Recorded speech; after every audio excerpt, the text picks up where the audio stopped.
Is this what I'm supposed to be doing? This is not exactly therapy. Why can I just be a psychologist already? Why can I not do my doctorate already ASAP, everything fast? The number one thing I'm going to say is that every role helps you to get one step closer to your desired role in the midst of navigating further study options in psychology. Hello, my name is Majo and welcome back to my channel. In this video, we're going to see the ups and downs of the pre-qualified life as a psychology graduate in the UK.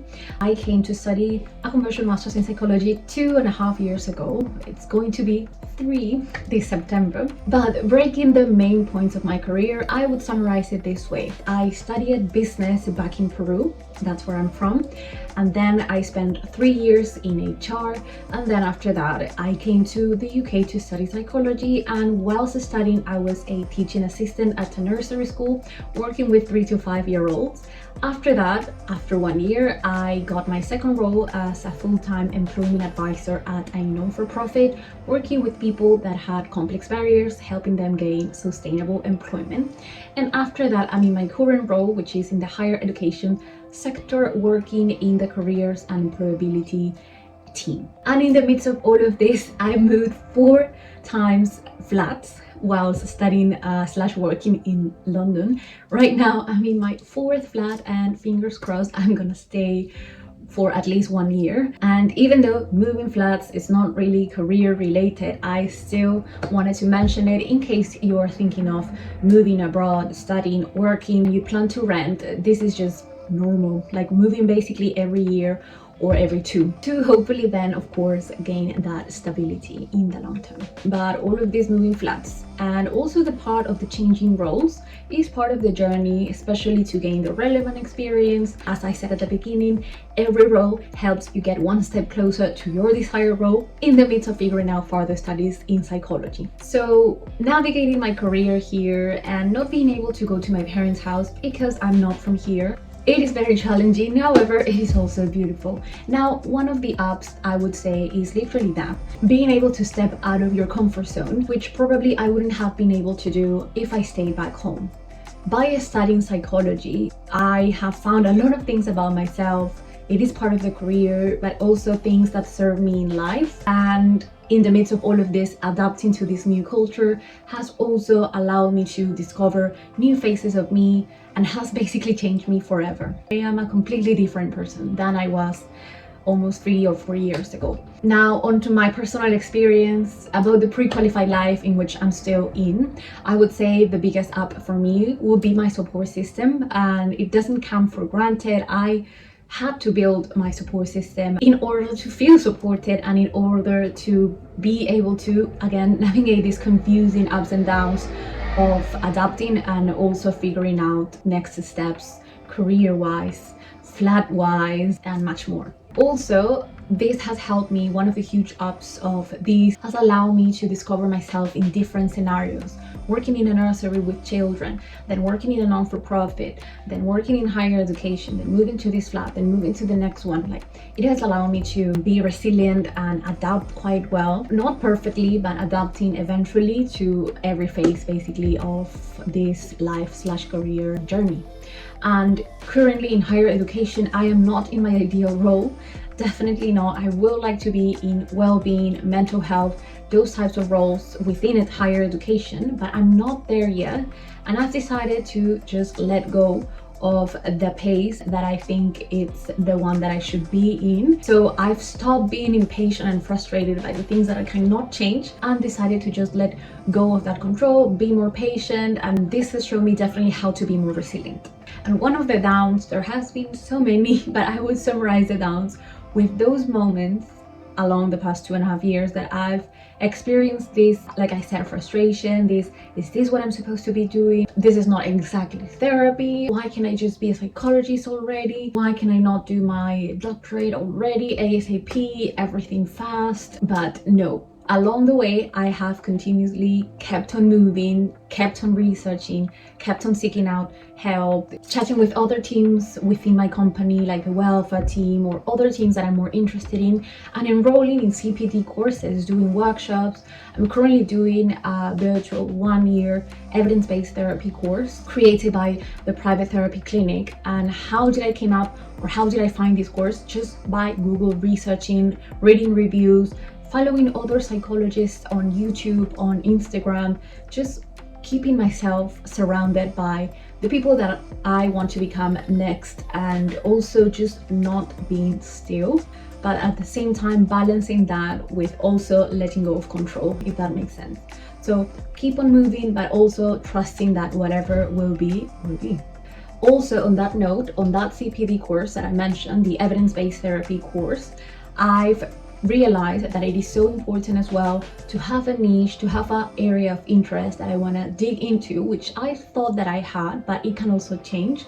My area of special interest is people with special educational needs. I want to go into educational psychology specifically, so just becoming an expert in that field. Even if I haven't reached the end of these further studies yet, I can still read about those topics, like I said, enrolling on CPD, watching videos about the topics, and just getting more familiarized. I don't have to wait until I enroll onto the doctorate in this case to start getting a sense of this area of special interest. This course is specifically meant for psychology graduates, whether that's through the bachelor's in psychology or through the conversion masters. And just being with that vibe of psychology graduates has also helped me loads. And the private therapy clinic has this course for many years. This is not something that they have told me to mention or anything. This is just me talking about my personal experience doing CPD or continuous professional development things whilst being a psychology graduate. And I definitely think that this course has helped me broaden my scope and become more, like I said, specializing what I want to be in, and also seeking out career advice from qualified psychologists that have been doing this for more than 10 years. Another app, and definitely the thing that made the difference, was having personal therapy myself. Not only because it is a requirement if you want to be a qualified psychologist someday to have been in personal therapy. That's not the only reason that I did it. It's also because of the managing these transitions, the changing jobs, the changing flats, the hecticness of the city, as transitional as it is, saying goodbye to a lot of people, changing scenarios various times. I don't know what would I have done without having personal therapy. But all in all, I'm going to leave you with 3 actionable steps that you can apply today in order to help you navigate your career abroad in psychology. So tip number 1 would be, do not lose sight of what you truly want, and not compare yourself to anyone else, not your classmates, not people you see on the internet. One person once told me, do not compare your behind the scenes with other person's public highlights. They might post that they've graduated with a distinction, or that they have so many experience with clients already, and you are here navigating your life as a pre-qualified person. Do not compare. And also, if you find yourself doing that, if you catch yourself and say, oh, I'm comparing myself to this person and feeling like I cannot achieve that, ask yourself why is it that I think that I cannot achieve that? Is it because I don't have the self-confidence in order to think that I can also achieve that? Or is it because I don't even know how to get there? Or is it because I'm frustrated in my current role, or I don't have enough experience and it seems such farther down the line for me? Then seek help. We cannot achieve success on our own. If we seek help, if we connect to others, we will definitely get there faster. But that's not the point either, and that would be also tip number 2. It's not about the speed at which you do things, it's about just making progress. And progress, as cliche as it sounds, is not always linear. Actually, it's never linear. And thinking about it, it's okay that it takes time to be a qualified psychologist. It makes most sense because you want to discover as much as you can about yourself, about what you truly want, what you're good at, what you can offer the world, your purpose, and everything in between, before maybe offering it to someone else. And by saying this, I'm also not saying that you have to be perfect in order to be a therapist one day.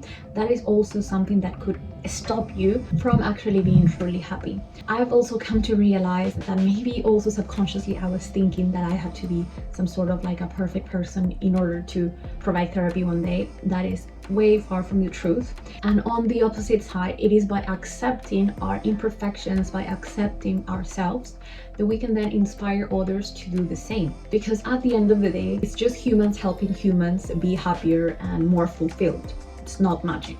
And last but not least, redirection is totally normal and it's actually part of the process.